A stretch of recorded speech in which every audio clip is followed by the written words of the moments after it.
Hello, very warm welcome to Progress Junior Golf with Content Live Golf. My name is Steve Jackson and this is Ian Waterhouse. So we are on to show number 6 then. We're here, if you like, to help golf clubs out there try and get more juniors involved with the game.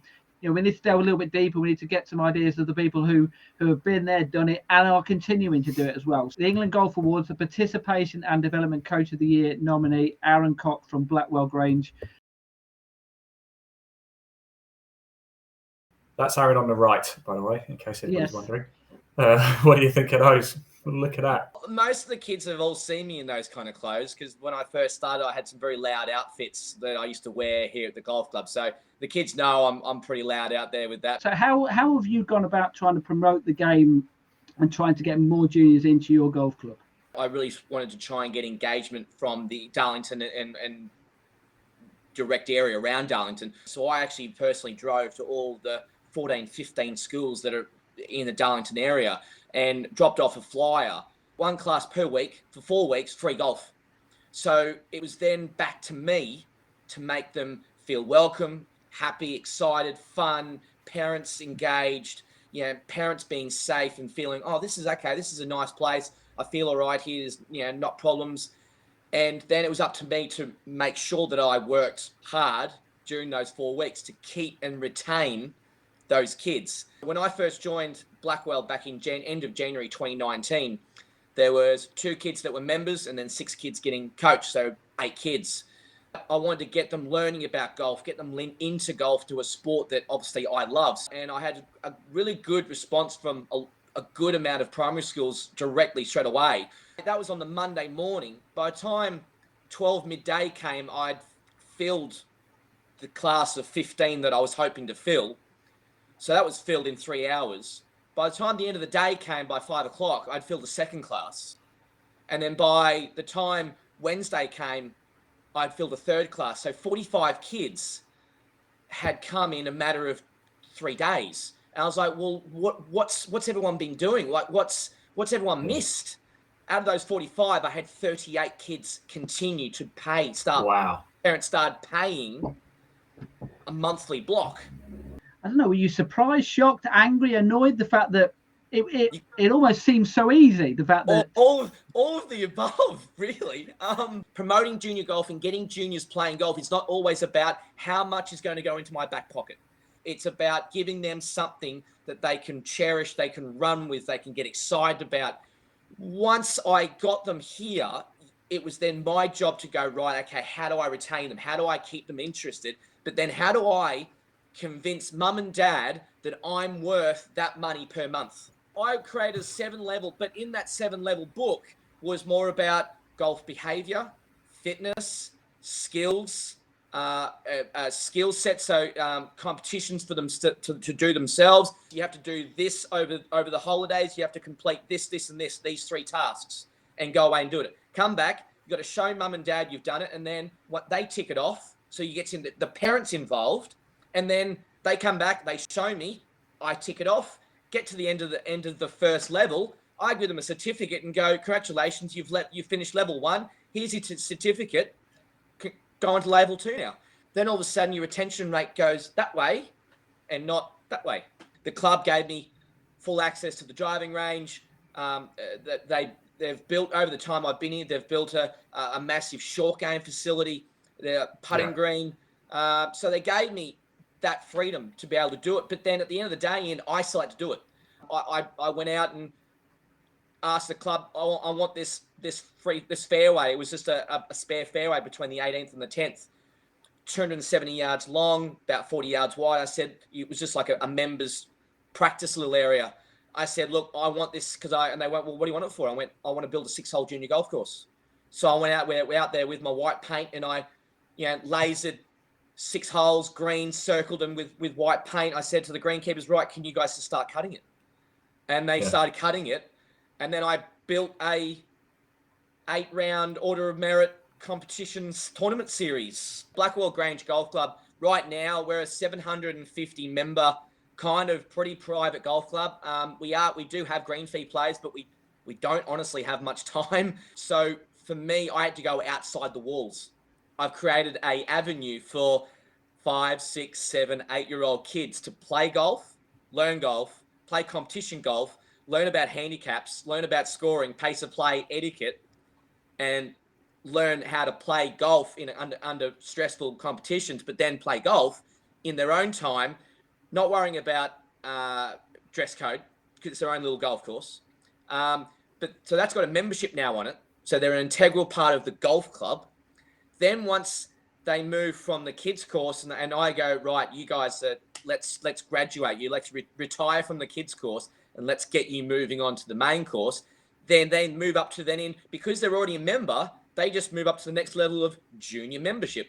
And then junior membership allows them to get a England Golf Handicap, affiliation fees are all paid. Then they're already a member's card. They've got a member's card. They can use it in the clubhouse. The parents can use it. Obviously, then they can bring guests. So they're from a very 5 or 6 years of age. I've now created an integral part of those kids being members of the golf club for a whole 13 years of juniors as they play. So members golf club, pretty much pretty private, but it's being proactive, not reactive. At the very start, there was that little bit of unrest, and obviously, myself, my boss, Peter, the secretary, we did hear about it, unfortunately. But positively, yes, it has dramatically changed. Now there's a big shift to, let's get behind these kids. Let's actually, get them and keep them here and get them involved. I'm getting rid of a lot of barriers with segregation of juniors now, as they're now integral members of the golf club. There's so many of them. I've got now 40 kids that are members of the academy course, which are obviously that's ages 5 to about 8. I've then got close to 50 kids that are actually full junior members on the main course. So that takes me nearly 100 kids regularly playing golf.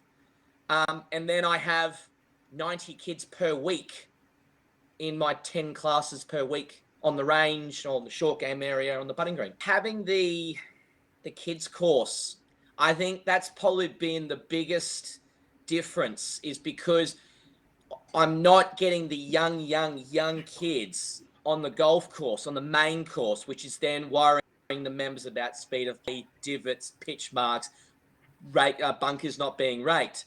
There's less of that bite back, but by the time they are ready to then move in and join up with the older members, they know how to score, they have a handicap, they've played junior comps, they know how to score Stableford, they know what speed of play is, they know how to look after a golf course, they know how to fix a pitch mark, fix a divot, rake a bunker. I officially opened the course in September of 2019. I said, right, kids, off you go. And then you could just see them running down the 6 holes, finding a tee to tee off, golf balls flying everywhere. No one was worried about anything. It was just a fun afternoon of golf. Setting up that, it honestly hasn't actually cost us anything, really, to be brutally honest.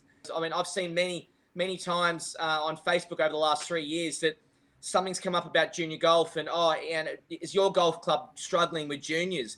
And I see so many of these golf clubs post comments saying, we don't have many. I'm still sometimes reaching out to a few pros going, hey, look, do you need a bit of a hand? You're more than happy to help out. Do you need some information? Do you want, how I've done it and how I've actually created my own academy? The philosophy and my ideals of how I coach are all very, very similar. The same philosophies that I teach a 5-year-old is still, there's some aspects of that philosophy and that ideal is going to be exactly the same for a 17-year-old. But the good thing, what the difference is, it's the terms and the language that you are talking to either a 5 or 17-year-old. Grip, aim, stance, and posture.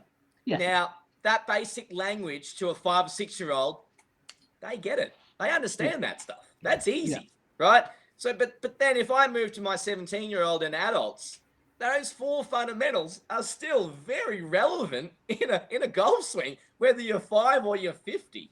So I adapt. That's how I really, my adaptation to the kid and the student, but also the language of what I'm saying and how I'm saying it and how it's coming across.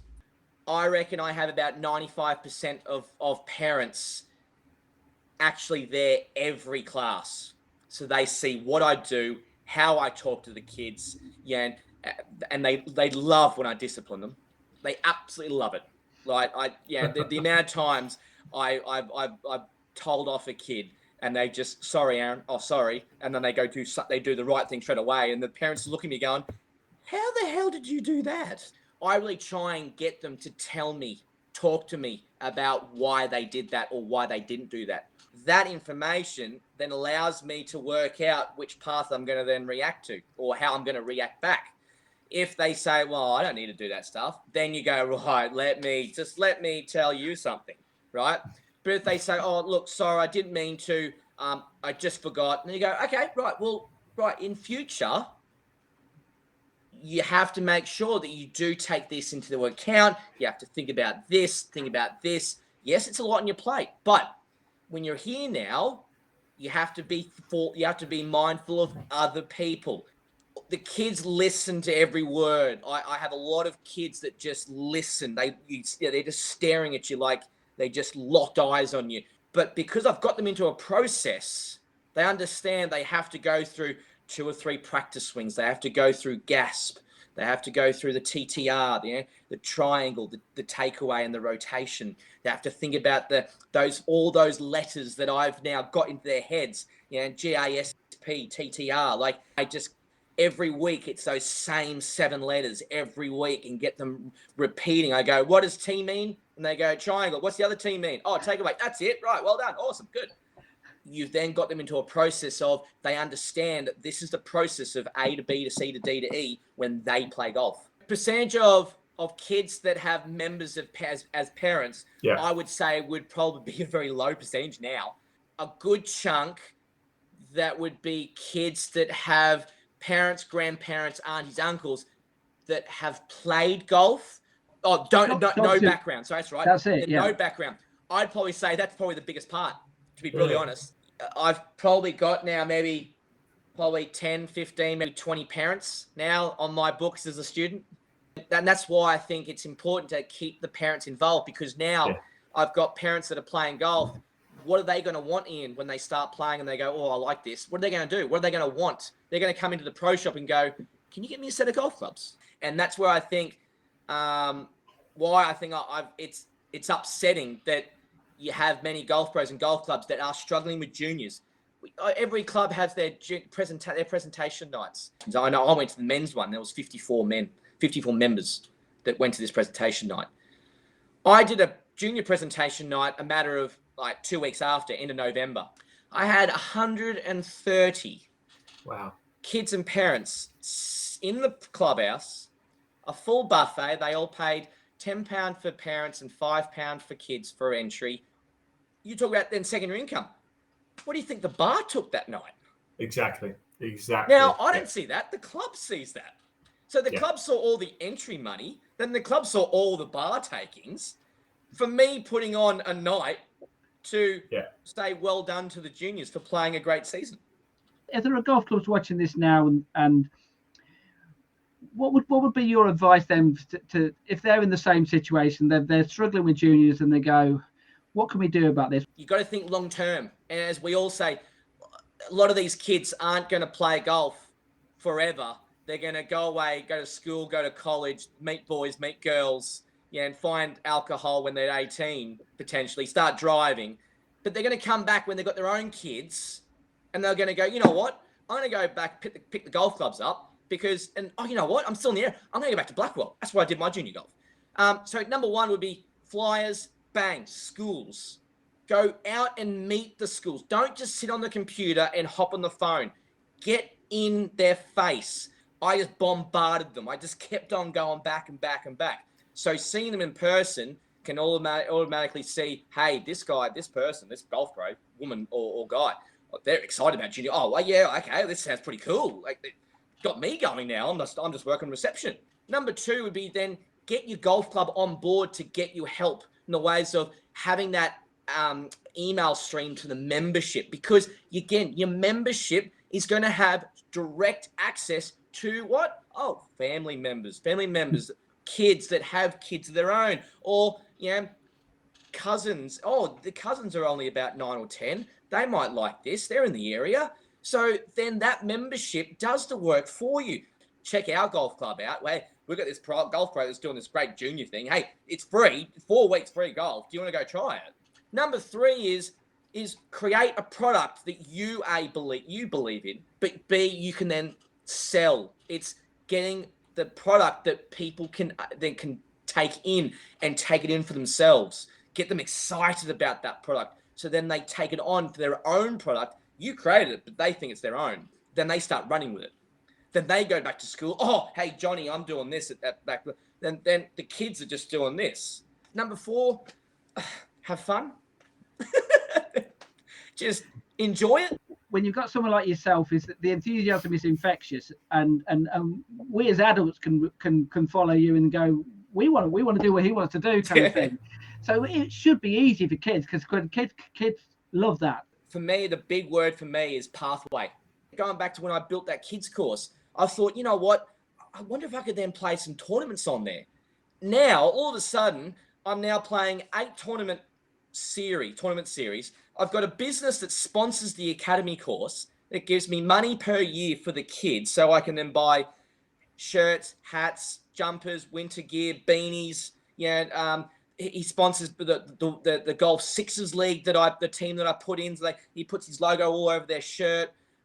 So then I go, well, you know what? I'm going to build this tournament series and go get some absolute cracking trophies. There's no can't. There's always can, will try.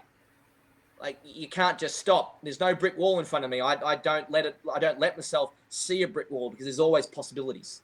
Really appreciate it, Aaron. Thanks so much again, Ian, and we'll see you all in a couple of weeks' time.